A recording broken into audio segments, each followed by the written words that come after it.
Respon yang itu maknanya hazam lah apa yang disebut tadi.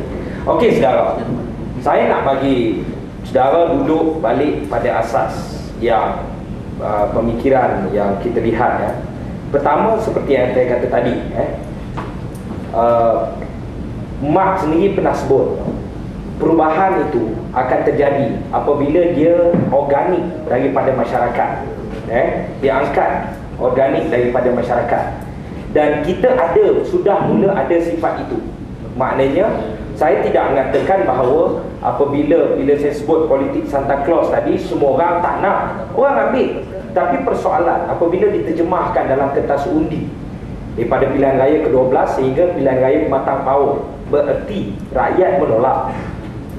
Yang kedua ialah saudara, persoalan kita juga perlu meneliti perubahan itu atau sesuatu itu perlu dibawa dengan meneliti sosio sesuatu tempat. Saya suka quote balik Tan Malaka, seorang revolusioner yang mengatakan bahawa pada awalnya dia dikeluarkan daripada komuniti komunis antarabangsa apabila dia mengatakan komunis perlu dibawa ke Indonesia dengan agama. Komunis perlu dibawa ke Indonesia dengan agama, melihat senario Indonesia itu, dan dia membuktikan bahawa fahaman itu. Jadi persoalannya ialah ideologi atau apa juga, dia perlu melihat rakyat itu.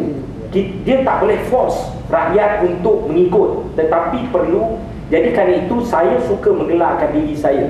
Ideologi saya, nak kata demokratik ke sosialis ke apa, ideologi saya ialah rakyat, di mana rakyat selesa berada pada tahap itu. You mesti follow, you mesti ikut. Kebenaran itu berada pada rakyat. Apa keputusan rakyat? Okey. Kerana itu juga, saudara, apabila saya suka menyebut persoalan politik perkauman dan sebagainya, politik perkauman, saudara, bukan bererti makna dia kita bercakap hak Hindu kita mesti tindas hak orang lain, bercakap hak Melayu mesti tindas hak orang lain. Dan politik perkauman itu tidaklah sehingga kita tak bercakap pasal kaum. Orang boleh bercakap pasal kaum mereka. Adakah bila kita nak cakap politik, kita menolak politik perkauman apabila kita menang ataupun kita mendapat kuasa kita nak haramkan UMNO? Itu bukan ruang dia. Mereka boleh bergerak, semua boleh bergerak, tetapi persoalan ialah bagaimana kita perlu memahami sosio di peringkat itu. Begitu juga saya secara jelas, kita tegur beberapa kali dalam ucapan saya, kumpulan Hindra, mereka ada hak untuk bersuara, tetapi mereka perlu juga menggambarkan imej Malaysia.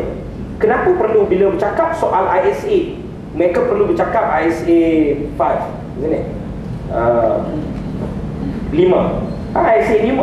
Mereka perlu bercakap persoalan ISA itu. Bila dia sempitkan ruang itu, mereka akan kata, masalah ISA ni sekarang adalah masalah orang India, bukan masalah orang Melayu. Orang Cina akan cakap, masalah orang India, orang India. Dan dalam ISA ada ramai lagi 90 orang. Ini persoalan dia. Kita jangan pisah-pisahkan. Ini yang bila saya bercakap politik, kita perlu melangkaui above politik perkauman itu. Dan saya juga nak menjawab persoalan kumpulan yang menyuarakan bantahan dengan itu. Kumpulan saudara, kita kena firm persoalan ini. Kita perjuangkan ruang bersuara, fahaman masing-masing. Kita tak boleh mold ikut fahaman kita. Mereka ada fahaman mereka sendiri, dan kita perlu hormati mana-mana pihak yang menyatakan pendapat. Saudara, saya bagi tahu, bukan persoalan agama atau bukan persoalan apa, tetapi saya memahami dunia sekarang. Kalau orang tak tengok konsert apa yang buat konsert ni, tak muda, saya tu tak boleh sebut nama dia tu, tak muda tu kan. Kalau orang tak tengok konsert tu, saya memahami orang masih boleh tengok dalam MITV, orang boleh tengok porno pun secara percuma dalam internet, saudara. Kerana memahami itu, saya tidak menyokong kumpulan yang menentang, saudara.